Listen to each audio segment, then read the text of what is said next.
Have you ever been questioned by the authorities? Yes, on one occasion. What? I was arrested and tortured by the rebel militia after the desert uprising. Right. Well, you know the drill then. Zip it. Hey guys, and welcome to the review of the Grand Budapest Hotel. Lately I've been watching the Oscar movies, getting ready for the Oscars, which is this Sunday, and I don't know when this will be uploaded. It might be after the Oscars, but so I've been trying to watch all those movies. The Grand Budapest Hotel is nominated for, is it Best Movie? I have an Oscars ballot here. Best Picture, along with a few other movies. So, the Grand Budapest Hotel is directed by Wes Anderson. He also did the screenplay for the movie. He has made some great movies. He has, and I've seen pretty much all of them except for some short films, I think. It's got The Royal Tenenbaums, The Darjeeling Limited, The Life Aquatic with Steve Zissou, Bottle Rocket, so many movies. They're all amazing. My favorite is The Royal Tenenbaums, but his movies always have this certain artistic look to them. They almost look like paintings, and he always uses pretty much the same actors. He tends to use Bill Murray, Edward Norton, Tilda Swinton, Jason Schwartzman, Adrian Brody, Owen Wilson, Luke Wilson, and many other very famous actors. He's used He's used Ben Stiller, Gwyneth Paltrow, Gene Hackman, many great actors in his movies, and I love his movies. He's one of my favorite directors and filmmakers. But so the Grand Budapest Hotel, most of those actors aren't really in it as main characters.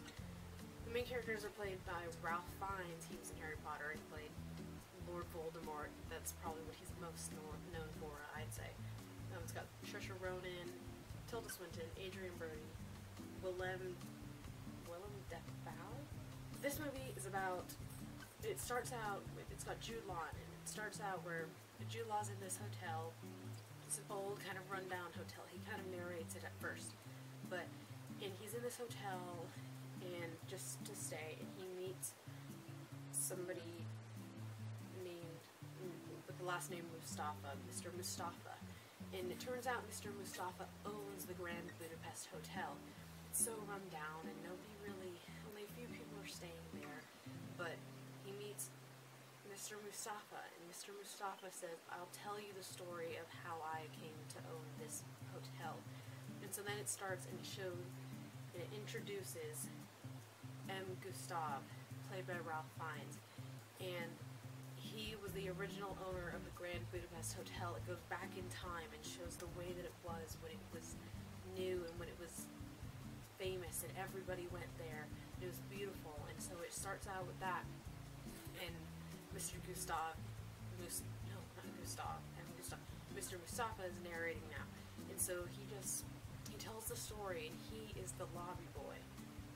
And the lobby boy is when he's younger, he's played by Anthony Quinones. So, and it's the story of, M. Gustav has this weird attraction to really old ladies. So, he's in a relationship with somebody named Madame D, played by Tilda Swinton, but it's like a super old lady, so it's pretty cool that she could do that. I didn't realize that till just now.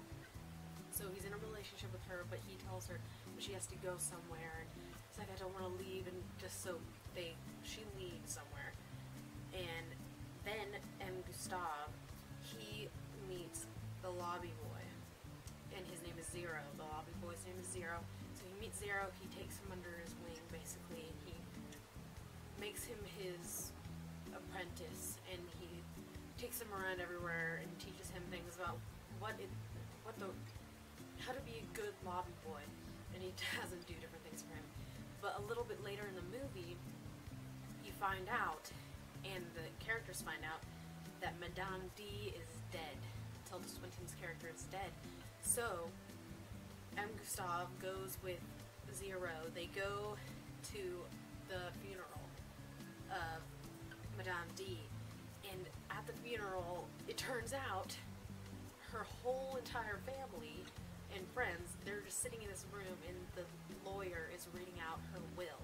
And he says that everything is passed down to the children, except they found a letter from, or something written by Madame D saying that she is giving a painting called Boy with Apple to Gustav. And everyone freaks out. They're like, who the heck is this Gustav guy? And we didn't even know about him. And so then they all get upset, and the son of this lady, he's so mad.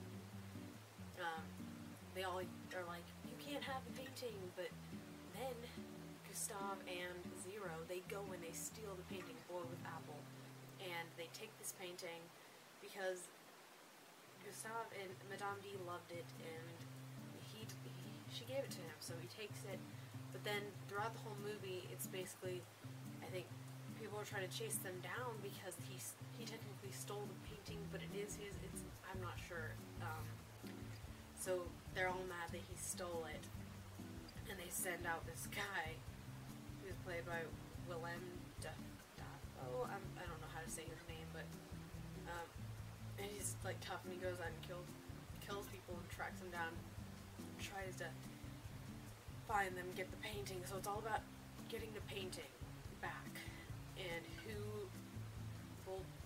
gets the painting. But Ralph Fiennes' character Gustav is eventually arrested for stealing the painting, and is in prison for a while. But eventually, with the help of Saoirse Ronan's character Agatha, who Zero and Agatha are together, they are in love. With the help of her, because she works in a bakery, and they do some things, they sneak in some food,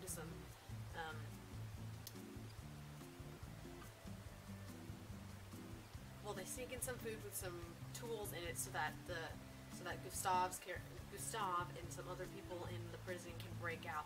So they break out. Gustav gets back with Zero, and then they go and they kind of like go on an adventure a little bit, trying to protect the painting, while Madame D's family is tracking them down, trying to get this painting back. So it's all about the painting, and in the end, there's kind of like a big battle scene or whatever. It's pretty funny, but so this movie has some funny parts, and it's mostly just like a fun adventure, and the music is always good in these movies. But and in the end, I'm not gonna spoil what happens, but so it was a pretty good movie. I really liked it, and I mean, at first I was kind of like, it's not my favorite of the Wes Anderson films, but the more I think about it, and the more I look at the trailer and different things, and the more I think about it, the more I feel this weird nostalgia for this movie, and just like, I just really want to watch it again. So I'm definitely gonna watch this movie again. We'll see how it does at the Oscars. So I don't think it will win for Best Picture, because I'm betting on Birdman or Boyhood. I'm thinking Boyhood might win, but I haven't seen that one yet, so I don't know, but we'll see how this goes. And so thanks for watching. If you like it, please give it a thumbs up, and please subscribe. I'll be doing some more I'll be doing some more reviews later on more Oscar movies, and so see you in those next videos. Thank you for watching, and please subscribe. Thanks.